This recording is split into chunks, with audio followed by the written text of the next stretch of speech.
You can write everything down if you want to. Be brave enough to write every one of your goals down. But I'm gonna tell you something. Life's gonna hit you in your mouth, and you gotta do me a huge favor. Your why has to be greater than that knockdown. Are you willing to get your teeth kicked out for your dream? That's why many are called, but few are chosen. Because everybody won't get the beat down. Everybody's not willing to face rejection. Everybody will not talk to 4 people and visualize 5,000. Everybody won't take the controversy. Everybody won't take the heat. Everybody won't hold themselves to a higher standard. As soon as you write your dream down, somebody about to bust you in your mouth. Whatever it is that thing you say you want to do, they coming at you. The reason why you do what you do is more critical than what you do. Because if your reasoning is weak, you're not going to get it done. Why? Because life is going to beat you upside your head. Life will strip you to the core.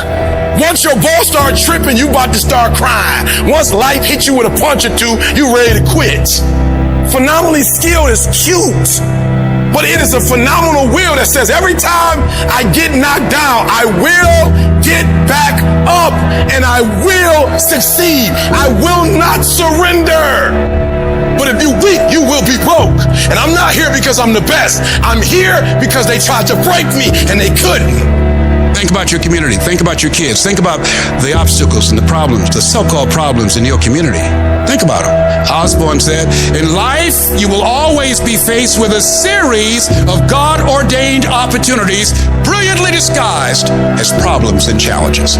We can't judge according to appearances. We must look at the poverty and the despair and the pain and the stress, and in the midst of that, we see prosperity. We see health. We see peace. We see possibility.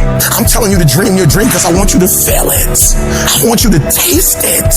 I want you, just like when the weather is changing, you can feel it. I want you to be able to feel when you're getting closer to it and closer to it. If you are still alive, there's still room for growth. There's still room for improvement. You can still get bigger. You can still get better. You can still be bolder. There's still room to grow and be better. Get out of your head and into your greatness. You can't stroll to your goals. You keep being casual, you will end up a casualty. Death is not the greatest tragedy of our time. The greatest tragedy is what dies inside of us while we're still alive. Not trusting your gift is sinful because by God, it was put in you. I don't know what you've been through, but trust your heart, it will defend you. You need to use your tongue to validate your gift and look yourself in the mirror and encourage yourself and say, I'm still gifted. I've been through some pain, but I'm still gifted. I've buried some loved ones, but I'm still gifted. I've had some setbacks, but I'm still gifted.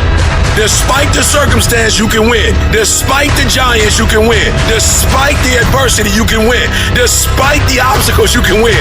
Despite the situation, you can win. Despite how much money you got in your bank, you can win. You can pull it off. Why do you do what you do? Why is that important, Les? Because when the storms of life come, and they're going to come, when life pounces on you, and that's going to happen, when it catches you on the blind side and drop you to your knees, and that's going to happen, when people don't come through for you and don't keep their words and don't support you or actively work against you, and that's going to happen, when you want to give up, and that's going to happen, your reasons will be your bridge over troubled waters. You got to know why you're out here, because you're going to get your butt kicked, but you got to know why you're there, because your reasons, when life drops you to your knees, your reasons will help you get back up. What are the reasons? Write down why you're here. Write down 5 compelling reasons of why you're going to keep your commitment to change your life. Keep your commitment never to go back to the life that you once lived.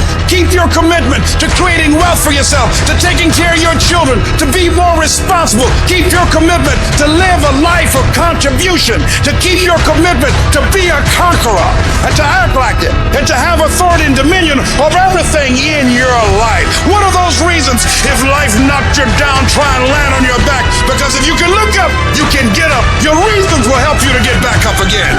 What's that thing that's gonna pump you up and get you over that hill? What's gonna pump you up and get you over that mountain?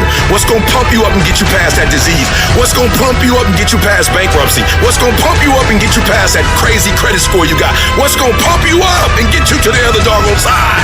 I'm talking about hope. You gotta be to see it when it cannot be seen. You got to see it in your mind's eye. You have to see it happening.